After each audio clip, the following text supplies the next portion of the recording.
Olá, alunos! Tudo bem com vocês? Aqui é o professor Wesley. Essa é a nossa oitava aula do módulo de Imunologia Básica e hoje comentaremos aqui sobre a segunda parte da imunidade inato-humoral, enfatizando-se aqui o sistema complemento e outras cascatas microbianas. A nossa aula ela é estruturada aqui com uma breve introdução do que é o sistema complemento, o que é o sistema complemento, vias de ativação do sistema complemento, funções, consequências desse processo. E aí, além disso, nós comentaremos aí sobre outras cascatas antimicrobianas em outros animais e em plantas. E encerramos aqui a aula com a referência bibliográfica de praxe. Beleza? Vamos lá. Como que começa a história aí do sistema complemento? Ou melhor, o que de acho é o sistema complemento? O sistema complemento nada mais é do que um principal efetor da resposta humoral na imunidade inata. E as pesquisas sobre o sistema complemento, elas se iniciam aí por volta do ano de 1890, quando Jules Brodert, que é um pesquisador aí do Instituto Pasteur, lá em Paris, demonstrou que o antissoro, do carneiro para a bactéria Vibrio cholerae causava a lise aí da bactéria e que o aquecimento desse antissoro destruía essa atividade bacteriolítica. Mas, surpreendentemente, a capacidade do soro aquecido de lisar a bactéria acabava sendo restaurada, através da adição de um novo soro que não continha anticorpos aí dirigidos contra a bactéria e que eram incapazes de matar a bactéria. O Brodert, de maneira bastante acertada, viu que para que acontecesse a atividade bacteriolítica, duas substâncias diferentes eram necessárias. O primeiro, os anticorpos aí, antibacterianos específicos que sobreviviam ao processo de aquecimento. E, em segundo, um componente sensível ao calor responsável pela atividade lítica. E aí o que acontece? O Brodert ele planejou um experimento simples para a atividade lítica. A lise, facilmente detectada aí pelas células sanguíneas, vermelhas revestidas com anticorpo, foi denominado como um processo de hemólise. E ele designou a substância responsável de alexina. A alexina deriva aí do grego alexinie, que significa parar, desviar, tá? E o nome dado por Brodert para essa atividade não sobreviveu por muito tempo, porque logo em seguida, em Berlim, teve um cara chamado Paul Ehrlich, que executou independentemente experimentos similares e acabou cunhando o termo complemento, definindo de maneira simplificada como a atividade do soro do sangue que completa a ação aí do anticorpo. E nos anos que se seguiram, os pesquisadores acabaram descobrindo aí que a ação do sistema complemento nada mais era do que o resultado de interações entre um grande número aí de proteínas, de complexos proteicos, e as vias e as suas interações e atividades ficaram denominadas aí como sistema do complemento, tá bom?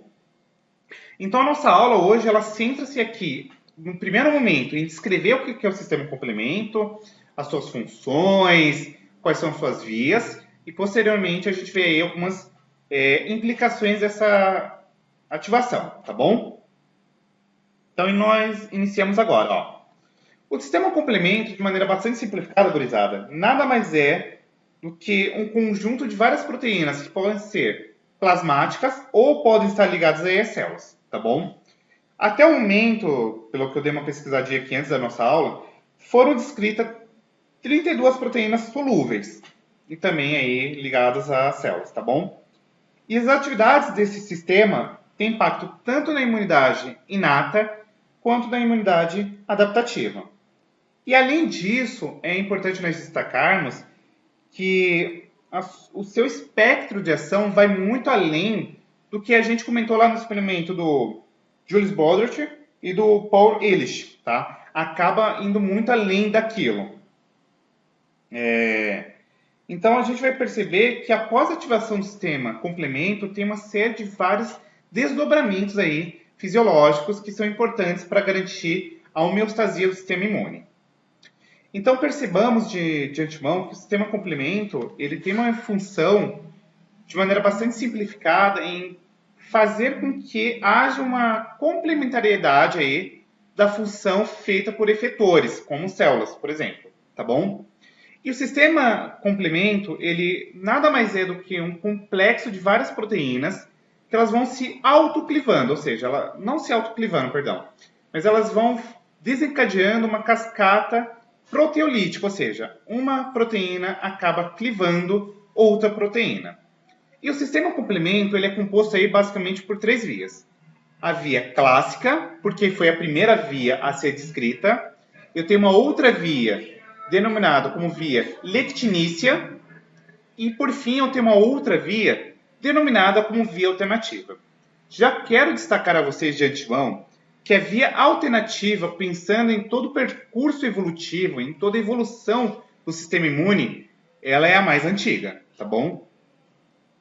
E além disso, eu quero que vocês ainda se atentem nessa figura, que a consequência da ativação do sistema complemento nada mais é do que a formação de um poro. Como assim um poro? Quando a gente ativa o sistema complemento, independentemente da via, o produto final disso é formar um poro, ou no patógeno, ou numa célula danificada, por exemplo. E essa formação desse poro aí na membrana da célula danificada ou do patógeno vai levar a um evento de lyse, tá bom? Então, o sistema complemento, de maneira bastante simplificada, é constituído aí por três vias. Via clássica, alternativa e lectinícia. E aí, as funções aí do sistema complemento pode, por exemplo, ser descritas como formação do complexo de ataque à membrana, chamado de MAC, que nada mais é do que aquela formação daquele poro que vai levar à lise. Eu posso ter, por exemplo, opsonização, e a opsonização a gente já viu em outros momentos, que nada mais é do que um processo de sinalização que promove a fagocitose aí dos antígenos particulados. Eu posso, inclusive, fazer agora a ligação a receptores específicos do complemento nas células do sistema imune. E, consequentemente, isso acaba deflagrando aí a ativação de respostas imunes, tais como, por exemplo, a inflamação, ou até mesmo aí a secreção de moléculas imunorreguladoras, que acabam amplificando e, consequentemente, alterando as respostas imunes aí específicas. Eu posso, inclusive, desencadear o processo de depuração imune, que nada mais é do que um processo que acaba removendo aí os complexos imunes da circulação e depositando-os aí no baço e no fígado. E aí o sistema complemento, ele tem alguns componentes. E os componentes do sistema complemento, geralmente, eles são designados por números. Por exemplo, de C1 a C9. E por letras, como por exemplo, fator D, MASP e etc. E outros nomes triviais, como fator de restrição homólogo e biriri e bororó. Como eu falei para vocês, o sistema complemento ele nada mais é do que uma cascata proteolítica, ou seja, é uma proteína clivando outra proteína. E aí, a gente precisa entender que quando acontece essa clivagem da proteína, ela acaba tendo aí a formação de uma proteína menorzinha, geralmente representada pela letra A, e uma proteína de tamanho menor, representada pela letra B. Tranquilo? E aí a gente vai dar uma olhadinha de maneira bastante simplificada o que é essas vias aí para não dar dor de cabeça. Essa figurinha aqui eu acho ela bastante didática. O que a gente precisa entender dela? A via clássica, de maneira bastante simplificada, é uma via que ela é iniciada, ela é ativada mediante uma coisa que nós chamamos de complexo anticorpo-antígeno, ou antígeno-anticorpo. Tá? As duas formas são corretas. E o que significa isso? Esse complexo antígeno-anticorpo, ele acaba se ligando a uma proteína do sistema complemento chamada de C1. E a C1 ela começa a fazer o recrutamento da C4 e, consequentemente, o recrutamento da C2. Esse recrutamento vai fazer com que aconteça aqui o início da C3 convertase. A C3 convertase é uma enzima que faz aqui a clivagem proteolítica, faz proteólise da C3, formando a C3A e a C3B. Entendamos agora o que é a C3A e a C3B. Geralmente, toda e qualquer vez que vocês verem letra A, é a porção menor, e essa porção menor tem uma função de ser uma anafilotoxina. Ou seja, a função da C3A ou da C5A, por exemplo, é desencadear processo inflamatório. Então, C3A e C5A vai desencadear processo inflamatório. A porção C3B, C5B tem função de fazer opsonização, ou seja, vai fazer uma sinalização para que haja recrutamento de células do sistema imune. Então vamos entender o seguinte, ó. A via clássica, ela se dá aqui mediante o complexo antígeno-anticorpo, que faz com que haja recrutamento de C1, C4, C2, que vai fazer com que haja atividade aqui da C3 convertase, fazendo a clivagem aqui da C3 em C3A e C3B, certo? Consequentemente, a C3B ela vai também atuar aqui para que aconteça o recrutamento da C5 convertase, que faz a clivagem de C5 em C5A e C5B. Acontece que C5A, como eu falei para vocês, tem função aqui de fazer inflamação, porque é uma anafilotoxina, certo? E além disso, a C5B tem função de fazer opsonização, é uma opsonina. E aí o produto final aqui da C5B é fazer com que haja agora recrutamento do complexo da proteína C6, C7, C8, C9. E da C5 até a 9 eu vou ter agora a formação do MAC, complexo de ataque à membrana. E o complexo de ataque à membrana nada mais é do que a formação de um poro aqui na membrana plasmática do patógeno ou da célula danificada, que acaba fazendo aqui a lise da célula ou, consequentemente, a ativação aqui do sistema imunológico para debelar essa inflamação, esse processo infeccioso e por aí vai, certo? A via alternativa, ela acaba diferindo-se aqui do sistema da via clássica no sentido de que eu não preciso agora do complexo antígeno-anticorpo. A via alternativa, ela acaba sendo iniciada mediante a ligação da C3B, tá? Ó, da C3B, à superfície de ativação, como por exemplo, parede celular bacteriana e etc. Tá? E aí o que acontece? A C3B, fator B, fator D e por aí vai fazer com que a C3 convertase faça novamente o processo de clivagem da C3, formando C3A, que tem função inflamatória, C3B, função de opsonização, e vai novamente levar lá para o MEC, tá bom? Um detalhe interessante a ser destacado ainda, pessoal, é que a via alternativa ela utiliza aí alguns componentes ou fatores, que são únicos, tá? Enquanto as vias clássicas e da lectina, é interessante nós sabemos que possuem componentes comuns aí como o C1. E é importante ainda vocês terem em mente que todas as três vias geram a C3 e C5 convertase e o C5B ligado, que é convertido em um complexo de ataque à membrana, ou também chamado aí de MAC, tá bom? Então percebam que aqui as reações finais, terminais, são iguais, tá bom? A via da lectina nada mais é do que uma via agora que é iniciada pela ligação de uma proteína sérica, que a gente chama de proteína ligadora de Mannose, tá? Que se liga aqui à superfície do patógeno. E aí eu preciso de alguns fatores também, o MASP, etc. Mas percebam que o produto final de tudo isso é formar o ataque de complexo à membrana, o MAC, tá bom? Então vamos lá, ó.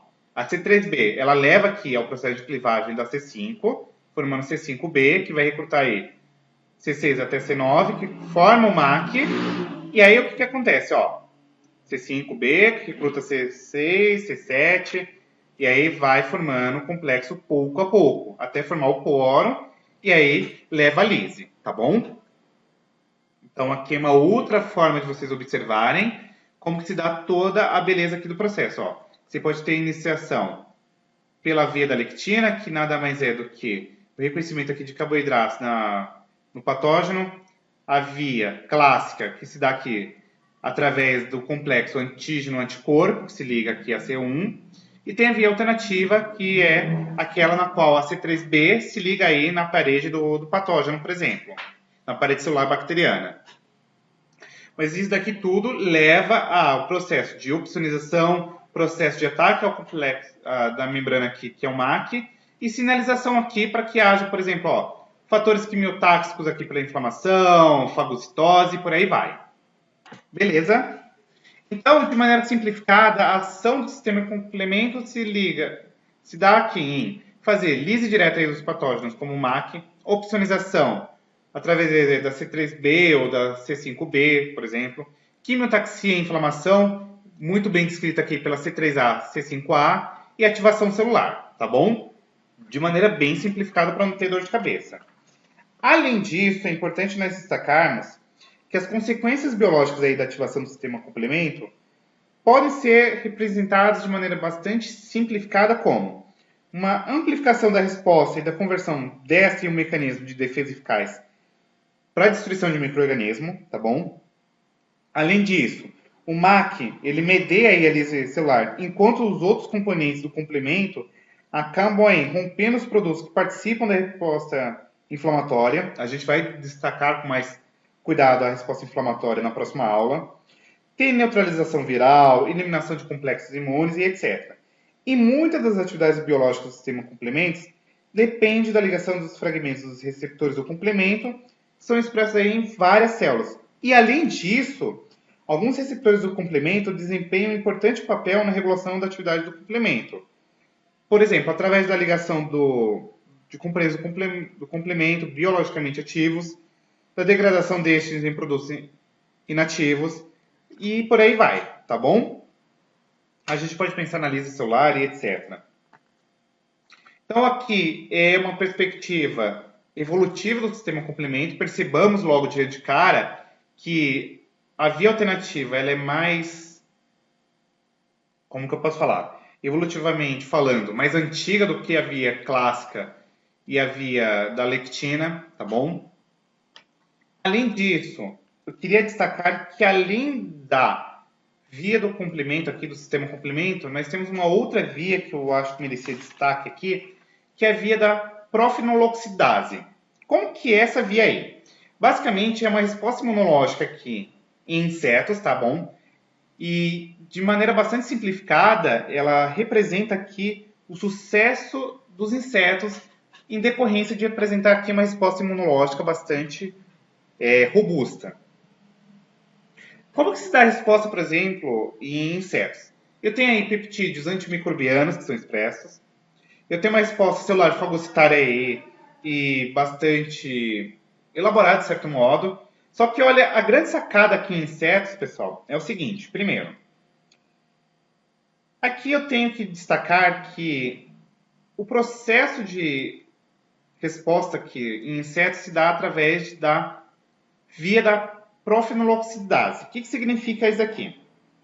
É uma via na qual você tem aqui a conversão da tirosina em melanina. Como que se dá esse processo? Ó, você pode ter aqui um dano celular ou parede celular fúngica aqui, parede celular bacteriana, que faz com que uma forma aqui precursora chamada de profinoloxidase façam com que haja uma reação mediada pela fenoloxidase. O que significa isso aqui?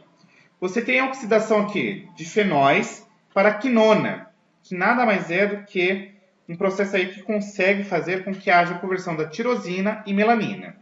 E esse processo de formação de melanina faz com que haja uma melanização aí dos patógenos e de tecidos danificados e, consequentemente, isso aqui faz com que haja uma atividade fagocitária e de encapsulamento aí do patógeno e, consequentemente, vai desencadear aí um processo de resposta fagocitária, tá bom?